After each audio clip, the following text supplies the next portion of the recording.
El ideal sionismo tenía que ver con la tierra de Israel y llegó el tiempo de hablar un poco de la tierra, porque es un argumento muy conocido hoy en día eh, dentro de la campaña de rechazar el derecho del Estado de Israel de existir, es que el sionismo en realidad ocupó el territorio de un Estado, de un supuesto Estado palestino, y para demostrar eso, Abu Mazen y otros líderes de los palestinos en los últimos 15, 20 años, y claro, todos sus ayudantes y toda su hinchada en el occidente, en cualquier lado del mundo, están utilizando un mapa donde muestran el mapa del mandato británico con los colores verde y blanco, donde el verde es el territorio palestino y el blanco es el territorio judío, y muestran en 4 etapas todo este proceso de la ocupación, de la supuesta ocupación sionista del supuesto territorio palestino, que ya que este pedazo de tierra se llama Palestina, entonces se supone que en este pedazo de tierra, como en Inglaterra hay ingleses, entonces en Palestina hay palestinos. Bueno, es una distorsión total de los términos. En una sola palabra sería una estafa, otra palabra sería mentira, otra palabra más suave sería narrativa, que hoy en día lamentablemente en muchos casos realmente es un título que eh, cubre una serie de mentiras o de distorsiones o de malentendimientos.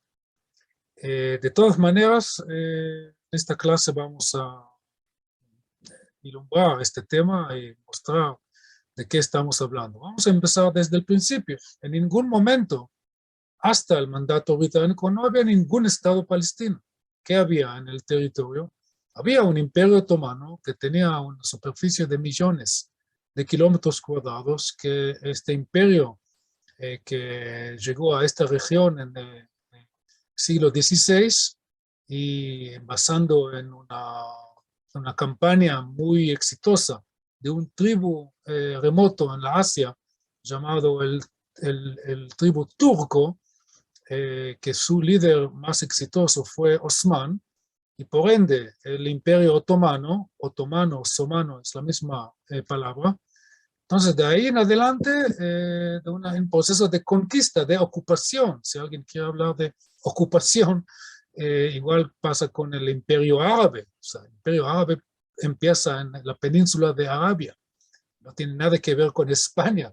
Entonces, si uno quiere analizar la historia usando el término ocupación, bueno, que tenga cuidado porque se puede utilizarlo a cualquier lado, ¿no es cierto? Entonces, volviendo al Imperio Otomano, porque de eso estamos hablando, no es una lucha de símbolos o lucha de palabras, sino una historia política común y corriente. El Imperio Otomano fue un imperio reconocido mundialmente por sus vecinos, sería el Imperio Ruso, el Imperio Austrohúngaro,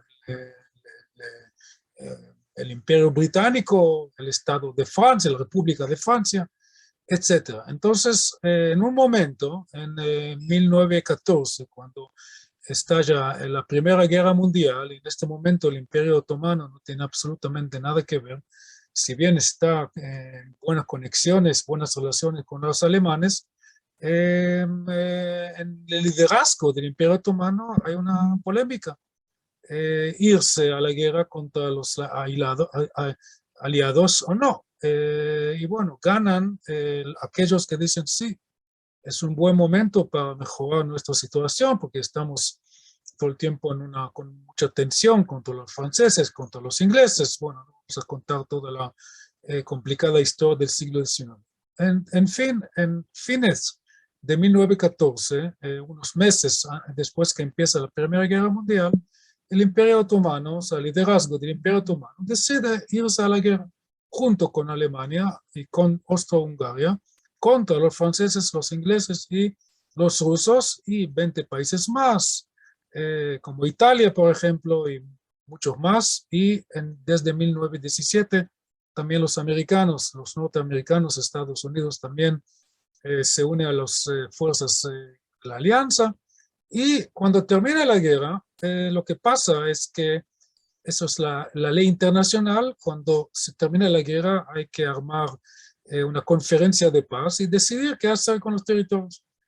Y en aquel momento también habían poderes dentro de los aliados, de los ganadores, que decían, no queremos dividir el Imperio Otomano, lo vamos a dejar tal cual como está, a lo mejor lo vamos a achicar un poco. Y otros decían, no, llegó el momento de reconocer el derecho de los distintos pueblos, como lo hemos hecho hace 100 años con Grecia, ¿okay? Que fue parte del Imperio Otomano, y en el 1821 empezó su guerra de independencia. En 1830 ya fue la República de Grecia, fue aceptada, reconocida por los otros poderes, los otros estados de Europa. Entonces ganaban aquellos que decían, no, hay que dividir el Imperio Otomano. Es más, los turcos, es decir, los otomanos, ellos mismos, el famoso Atatürk, el padre de los turcos, porque su nombre era Mustafa Kemal, pero el sobrenombre fue el padre de los turcos, y en el turco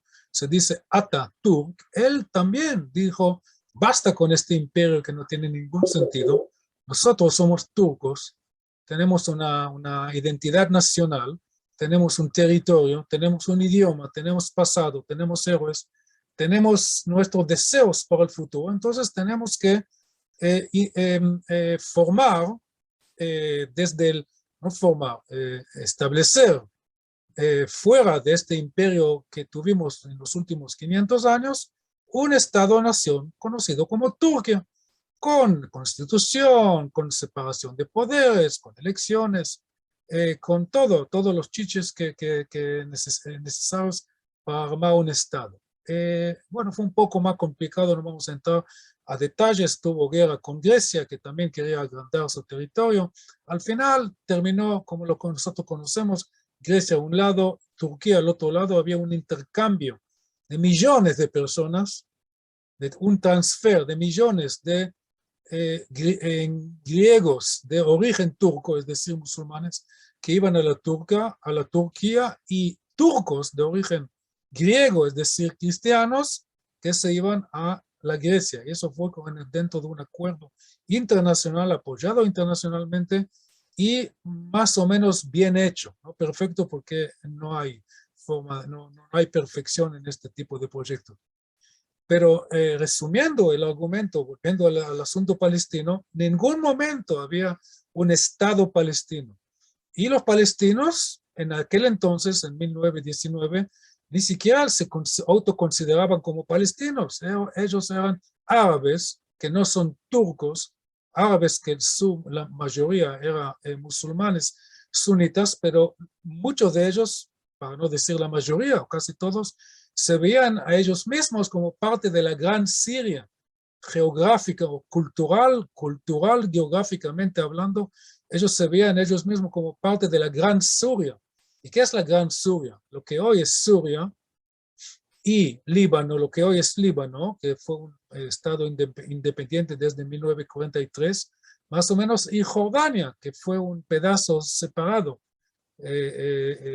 pedazo, me refiero, territorio separado desde 1922, como un reino hasemito, el Transjordan, el reinado de Transjordania desde 1946. Estamos hablando más de 20 años más adelante. Cuando empieza todo este proceso, estamos hablando no de territorios fijos, determinados, no habían fronteras, sino dentro del gran Imperio Otomano, habían sectores como norte de África, muy bien claramente se podía ver a dónde está Egipto, porque tenía una trayectoria de miles de años, o a dónde está Marruecos, porque está ahí al costado, a la esquina sobre el Atlántico, enfrente de España.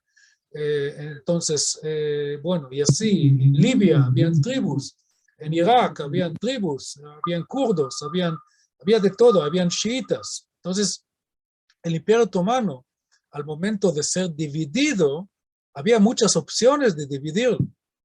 Entonces, como en el Imperio Otomano habían por lo menos 100 etnias, podemos por ejemplo, nombrar los más pobres en esta época son los armenios, que fueron masacrados por los otomanos. Por lo menos 1 millón de armenianos fueron masacrados, una cosa que fue como el antecedente de la Shoah de los judíos, en una forma mucho menos sofisticada, sin campos de concentración, sin Gestapo, sin todo eso, sino solamente mandando miles y miles y miles de personas a caminar de un lado al otro y con eso asegurar su muerte. Entonces, dentro de estas 100 etnias, habían por lo menos 500,000 judíos. En el Imperio Otomano me refiero, no en Eretz Israel.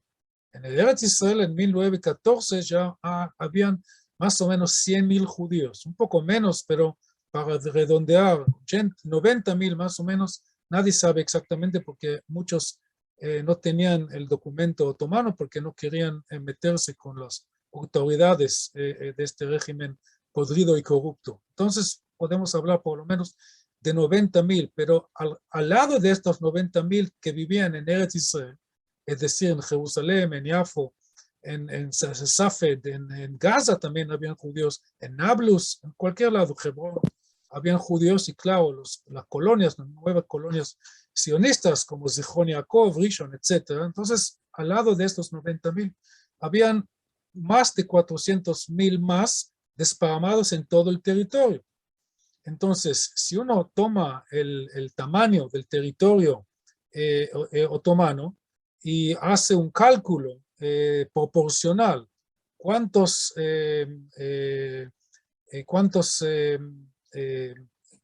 kilómetros cuadrados merece cada etnia según su tamaño, según la proporción de su dentro de la gran población del Imperio Otomano. Entonces, según este cálculo, el pueblo judío mereció, entre comillas, más de 73,000 kilómetros cuadrados. Entonces, estamos hablando, Eretz Israel de hoy tiene con Cisjordania, a donde está la autoridad palestina, en total son 28,000. Si uno agrega los 1,000 kilómetros cuadrados del Golán, entonces tenemos 29,000. Para redondearlo, vamos a decir que son 30,000 que pertenecen, entre comillas, o que los judíos tienen algo que ver con este territorio. Entonces, según la proporción, sería justo decir que a los judíos les hace falta por lo menos el doble y más del doble, mientras los palestinos están mostrando que en realidad ellos perdían todo su territorio, su supuesto territorio, al sionismo. Bueno, la matemática no nos va a ayudar en este caso, solamente es una forma de decir que si alguien quiere armar un argumento basando en una matemática de la geografía, entonces tiene que tomar en cuenta el punto de partida original, o sea, importante, la cosa que debe servir como en un punto de referencia. Y repito, el punto de referencia es la soberanía anteriormente a 1919 o 1918. La soberanía anterior a 1918 fue el Imperio Otomano. En el momento que el Imperio Otomano pierde la Primera Guerra Mundial, entonces dentro de todas las opciones, todas las posibilidades que se puede utilizar para seguir adelante, los poderes y los turcos también elegían de transformar el gran Imperio Otomano a una serie de estados, naciones independientes. Entonces, de repente tenemos estados o pedazos de territorios que con el tiempo van a transformarse a estados independientes. Y para eso inventaron el sistema de los mandatos. Porque el mandato, que es la otorgación de la Liga de las Naciones a específicos poderes, en el caso del Medio Oriente, estamos hablando de Francia por un lado y de Inglaterra, del Imperio Británico por el otro, pero por definición el mandato es algo temporario, no permanente. O sea, el mandato está diciendo claramente que después de un tiempo de transición, una generación, serían 20 años, 30 años, no hay números allá en el documento del mandato, pero la idea es bastante clara, que durante una generación la población local va a aprender cómo manejar un Estado y en el momento adecuado el imperio mandatario va a pasar la responsabilidad al régimen local y se van a despedir de una forma amistosa. A lo mejor van a tener relaciones económicas, porque estamos viendo el mundo globalizado en cuanto al comercio y el dinero, etcétera, etcétera, y con eso se termina el asunto. De ahí viene un argumento de los palestinos diciendo que, muy bien, ¿quién fue la mayoría en el territorio que se transformó desde el Imperio Otomano al mandato británico, es decir, lo que los judíos llaman Eretz Israel, lo que ellos llaman Palestina, Falastín, los británicos llamaban Palestina? ¿Quién fue la mayoría? Bueno, sin dudas los árabes. En 1878 la relación entre árabes y judíos era 1 por 12. Cada judío habían 12 árabes. En el año 1920 la relación era 1 por 8. Bueno, se achicó un poco, pero igual. La gran mayoría, casi 90% de la población, más del 90% de la población son árabes. Entonces, según el concepto de la autodeterminación, el concepto que Wilson, el presidente Wilson, introdujo para formar un nuevo mundo, a donde, por ejemplo, de Austro-Hungaria se termina y de ahí sale un Estado-nación que es conocido como Austria, otro Estado-nación conocido como Hungaria y otro Estado-nación conocido como Yugoslavia. Y de la ex-Rusia, del Imperio Ruso, nace el nuevo viejo Estado-nación polaco, etcétera, etcétera. Entonces, según este concepto, también la Liga de las Naciones se acerca el caso del Imperio Otomano.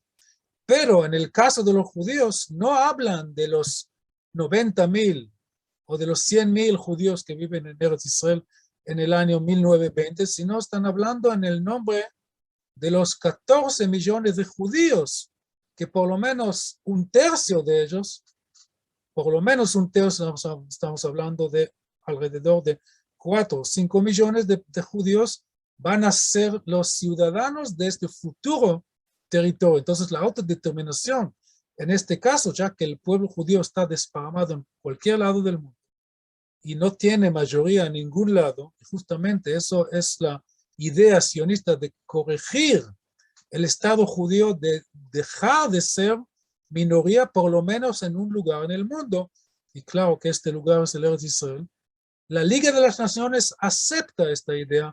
La declaración Balfour es el corazón del documento del mandato. Entonces, la Liga de las Naciones que adopta el mandato, entonces basando en este principio de Woodrow Wilson de la autodeterminación, en este momento está diciendo que por lo menos una parte de lo que es Palestina mandatoria va a ser bajo del dominio judío, o más bien, en los términos de ellos, se va a dedicar para la construcción del hogar nacional judío. En este momento nadie habla de un Estado soberano porque es muy lejos. ¿Se acuerdan lo que yo dije recién? Que según la idea del mandato debe pasar por lo menos una generación antes que ni siquiera van a negociar el proceso de la transición de poder en este caso, del régimen británico a las manos del futuro Estado judío. En cuanto a los árabes, ellos tenían muchas otras formas de autodeterminación, tanto en Jordania como en Siria, y sin nombrar Líbano, y sin nombrar Irak, otros lugares. Y claro que según el concepto del sionismo, ya mucho antes de la Liga de las Naciones, la idea que árabes podrían vivir como ciudadanos totalmente, con total igualdad en un futuro Estado judío, eso también fue escrito dentro de estos principios. Así que con eso ya podemos entender mejor. Espero que este tema está poco más claro, y claro que vamos a seguir estos temas en las otras clases según el tema. Gracias por escuchar. Hasta la próxima.